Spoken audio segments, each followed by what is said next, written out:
ముందుగా శ్రీశైల్ రెడ్డి గారు, మనం చూసాం నిన్న మాజీ మంత్రి హరీష్ రావు గారు కీలకమైన ప్రెస్ కాన్ఫరెన్స్ నిర్వహించారు. తెలంగాణకు సంబంధించి ఓవైపు కృష్ణా, మరోవైపు గోదావరి జిల్లాల్లో న్యాయంగా దక్కాల్సిన హక్కును కాదని కేవలం గోదావరిలో 1000 టీఎంసీలు, కృష్ణాలో 500 టీఎంసీలు ఇచ్చి మిగతా నీళ్ళని కూడా ఏపీ ఎన్ని నీళ్ళైనా తీసుకువెళ్ళవచ్చని ముఖ్యమంత్రి గారు అనడం అనేది చాలా దారుణమైన విషయం. బాపుకు దాసోహం, రేవంత్ ద్రోహం శీర్షికన ఆయన తీవ్రమైన ఆగ్రహం వ్యక్తం చేశారు. ఇదంతా కూడా అత్యంత దారుణమైన విషయం. తెలంగాణ ప్రస్తుత అవసరాలే కాదు, భవిష్యత్ అవసరాలు కూడా కాలరాసే విధంగా, పూర్తిగా గండి కొట్టే విధంగా, తెలంగాణ రైతాంగానికి వెన్నుపోటు పొడిచే విధంగా ఏ విధంగా వ్యవహరిస్తారని ఆయన సూటిగా ప్రశ్నించిన సందర్భం కనిపించింది. తెలంగాణ రైతుల ప్రయోజనాలను పూర్తిగా ఫనంగా పెడుతున్నారు రాష్ట్రానికి సంబంధించిన కాంగ్రెస్ నాయకులు కావచ్చు, కాంగ్రెస్కు సంబంధించిన ప్రభుత్వం కావచ్చు, ముఖ్యమంత్రి కావచ్చు అని ఆయన స్పష్టంగా నిలదీసిన సందర్భం కూడా కనిపించింది. అనేక కీలకమైన అంశాలు ప్రస్తావించారు.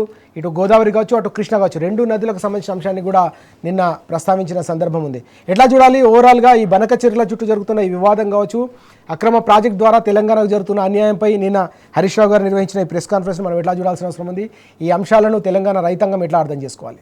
సీతారాం రాజు గారు, ఇది ఈ ఒక బనకచెర్లకు సంబంధించిన అంశంలోనే తెలంగాణకు జరుగుతున్న అన్యాయం కాదు. యాక్చువల్ గా కాంగ్రెస్ పరిపాలనలో రేవంత్ రెడ్డి గారి నేతృత్వంలో గత 1.5 సంవత్సరాల కాలంలో అడుగు అడుగున తెలంగాణ ప్రయోజనాలని ఓవర్ టైం వర్క్ చేసి మరీ ఈ రాష్ట్ర ముఖ్యమంత్రి తెలంగాణ ప్రయోజనాలను అడ్డుకుంటున్నాడు. ఆయన మాటల్లోనే తెలంగాణ సమైక్య పాలనలోనే బాగుండే అన్నాడు. ఆయన మాటల్లోనే ప్రతి సందర్భంలో కూడా అసలు అభివృద్ధి అంటే నాకు చంద్రబాబు నాయుడు గుర్తొస్తాడు, రైతాంగం అంటే వైఎస్ రాజశేఖర రెడ్డి గుర్తొస్తాడు అని అన్నాడు ఆయన పదే పదే. నిన్న ఆయన ఢిల్లీకి పోయి ఎన్ఓసి ఇయ్యాలే చంద్రబాబు నాయుడు అని అడుక్కుంటున్నాడు. ఢిల్లీకి పోయి జర మీరు చెప్పండి, మా కూటమిలో భాగస్వాములే కదా చెప్పండి అని అడుక్కుంటున్నాడు. నిన్న హరీష్ రావు గారు ప్రెస్ మీట్ లో చాలా స్పష్టంగా గణాంక సహితంగా ఆయన కేసీఆర్ గారి మానస పుత్రునిగా, మొదటి నుంచి ఉద్యమంలో ఉన్నవాడిగా, నీళ్లు నిధులు నియామకాలకు సంబంధించిన ట్యాగ్ లైన్ యొక్క ఆత్మ తెలిసిన వాడిగా హరీష్ రావు గారు పూర్తిగా వాస్తవాలతో గణాంక సహితంగా నోరు మూయించే విధంగా రేవంత్ రెడ్డిని నిన్న ప్రెస్ మీట్ లో మాట్లాడారు. రేవంత్ రెడ్డి గారు బీఆర్ఎస్ పార్టీ నాయకులన్నా, ముఖ్యంగా హరీష్ గారు, కేటీఆర్ గారు, లేకపోతే మంత్రులు నిరంజన్ రెడ్డి గారు, జగదీష్ రెడ్డి గారు, ఎవరైతే తెలంగాణ ఉద్యమంలో మొదటి నుంచి కేసీఆర్ గారితో ఉన్నారో, తెలంగాణ ఆత్మ అర్థమైందో, తెలంగాణ కోసం పనిచేసిరో, తెలంగాణ కోసం పదవులు త్యాగం చేసి జైల్లోకి పోయినరో వాళ్ళందరూ అంటే రేవంత్ రెడ్డికి భయం. కాబట్టి మొన్న మీటింగ్ కి ఎంపీలని పిలిచిండు తప్ప ఎమ్మెల్యేలు పిలవలే. ఎమ్మెల్యేలు పిలిస్తే హరీష్ రావు గారు వెళ్తారు. అక్కడగా హరీష్ రావు గారు వెళ్తే నోరు పడిపోతుంది రేవంత్ రెడ్డి. అక్కడికి కూడా బీఆర్ఎస్ ఎంపీ రవిచంద్ర గారు చాలా చాలా చాలా బలంగా తన వాణిని వినిపించారు. ఆ రోజు కేసీఆర్ గారు అపెక్స్ కౌన్సిల్ భేటీలో గోదావరి జలాలకు సంబంధించి ఎందుకు మాట్లాడారు, ఏ విధంగా మాట్లాడారు, ఇప్పుడున్న ప్రస్తుత వివాదం ఏంటి అనేది చాలా స్పష్టంగా రవిచంద్ర గారు మాట్లాడితే, రేవంత్ రెడ్డి పాలిటిక్స్ చేస్తే ఆయన నిరసనగా వాకౌట్ చేసి కూడా వచ్చిండు.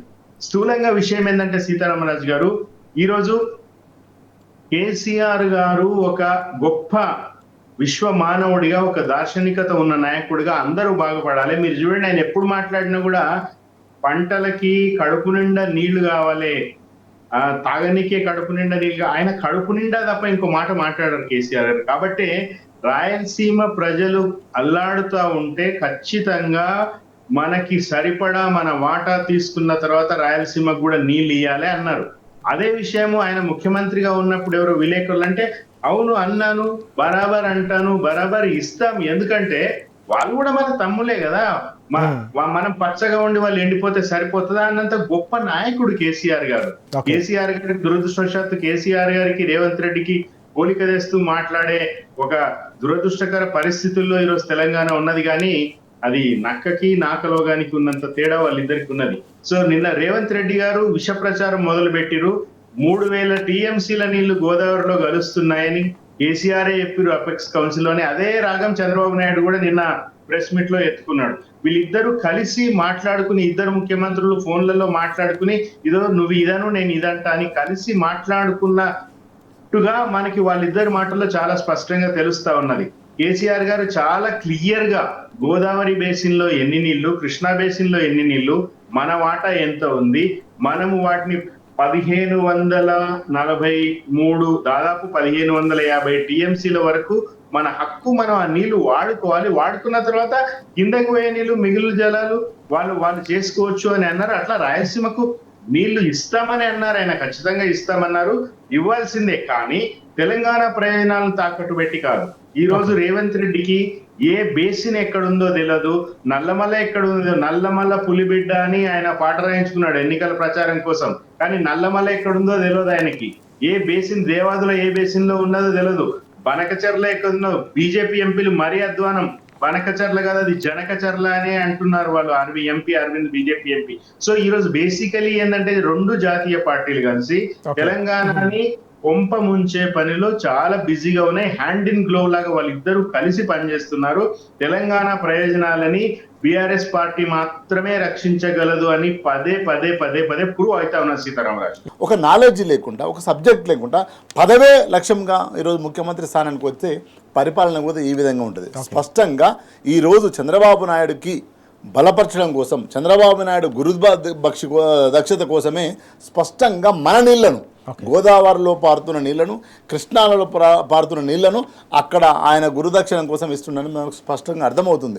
ఎందుకంటే ఆ రోజు 2వ నెల ఫిబ్రవరి 10వ తారీఖు 2020లోనే కేసీఆర్ గారు ఆ 3,000 మీరు చెప్పినట్టు ఆ 3,000ల్లో కూడా మాకు ప్రపోర్షనల్ ఏదైతే ఉందో ఆ విధంగా మాకు 1950 దాదాపు 2,000 టీఎంసీలు మాకు రావాలి, ఏ విధంగా లెక్క చెప్తే ఆ విధంగా అని ముందే సారు పొయ్యే నీళ్ళల్లో కూడా మన వాట ఏందని మనం అడిగిండు ఈరోజు. ఎందుకంటే చాలాసార్లు మనం మాట్లాడుకున్నాం, గోదావరి కృష్ణ అనేది తెలంగాణకు ప్రాణం, వాళ్ళకు కూడా అంతే.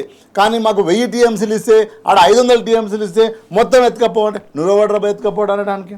నీకు తెలంగాణతోనే మన ఉద్యమం ఉందా, పేగు సంబంధం ఉందా? తెలంగాణ ఉద్యమంలో ఎక్కడ జై తెలంగాణ అన్నావా? నువ్వు రైఫిల్ రెడ్ రాగా తిరిగి నువ్వు రైఫిల్ పట్టుకొని నీకు ఎక్కడ కన్సెంట్ ఉంది? ఎక్కడ కన్సెంట్ లేదు. అవి పోగా ఈరోజు స్పష్టంగా దగ్గరుండి, ఒక ముఖ్యమంత్రి స్థానంలో దగ్గరుండి మన నీళ్ళని దోసే ప్రయత్నం వాళ్ళకి చేస్తున్నాడు. ఎందుకు పోరాటం చేయవు? ఈరోజు పీపీటీ ఏది హరీష్ రావు గారు, మాజీ మంత్రి హరీష్ రావు గారు ఇక్కడ ప్రజెంటేషన్ ఇచ్చిన తర్వాత, పార్టీ ఆఫీసులో ప్రజెంటేషన్ పెట్టిన తర్వాత, మాట్లాడిన తర్వాత, మీడియాకు మాట్లాడిన తర్వాత అప్పుడు బనకచర్ల మీద మాట్లాడినాం. అప్పటిదాకా బనకచర్ల మీద ఎప్పుడన్నా కాంగ్రెస్ పార్టీ మాట్లాడిందా? అంటే ప్రతిపక్ష హోదాలో తెలంగాణ పేగు సంబంధం ఉన్న బీఆర్ఎస్ పార్టీ మాట్లాడేంత వరకు నువ్వు అధికారంలో ఉన్న ముఖ్యమంత్రిగా మాట్లాడలేకపోయినావు. కాబట్టి ఇక్కడ స్పష్టంగా తెలంగాణ సమాజం ఇప్పుడు ఆలోచించాలి. 18 నెలల్లోనే ఇక్కడి నుంచి ఏ విధంగా పోతున్నాయి సంస్థలు, ఏ విధంగా నీళ్ళ దోపిడీ చేసి కుట్ర జరుగుతుంది. రేపు కనుక వాళ్ళు బనకచర్ల కట్టుకుంటే, ఇప్పుడు నువ్వు ఎందుకు కడుతున్నావు బనకచర్ల? పోలవరం నువ్వు కట్టుకొని కనుక నువ్వు కాళేశ్వరం 4 బస్తాలు సిమెంట్లు వేసి పరభాషిందని నువ్వు ఆపపోతే రేపు పోలవరం నుంచి వాళ్ళకి ఎన్ని కావాలో అన్ని నెట్టుకుంటూ పోతారు స్పష్టంగా. గతంలో అంటుండు కదా కేసీఆర్ గారు కూడా ఒప్పుకున్నారు. మనం ఎట్లా ఒప్పుకున్నామన్నా? వరంగల్, నల్లగొండ, మహబూబ్నగర్ సస్యశ్యామలు అవుతూ నువ్వు తీసుకుపోయి శ్రీశైలం పోసుకొని పట్టుకపోమని చెప్పినాం. నాకు వస్తుంది, నీకు వస్తాయి, కానీ నువ్వు పోయి మూలకు తీసుకుపోయి దొంగతనంగా ఎత్తుకొని పోతానంటే ఎట్లా? మా వాట ఏంది, మేమేంది? సో నువ్వు నా దగ్గర నుంచి పట్టుకపోయేటప్పుడు నా భూమిలో నుంచి పోతే నాకు కూడా నీళ్ళు దొరుకుతాయి, నా రైతులు కూడా మాట్లాడుకుంటారు. అది ఆ రోజు కేసీఆర్ చెప్పిన మాట. కానీ ఈరోజు ఈయన కట్టె పట్టుకొని ఆడ కూర్చొని స్పష్టంగా నీళ్ళు దోపిడీ చేసుకోవడానికి సహకరిస్తుండని స్పష్టంగా అర్థమవుతుంది.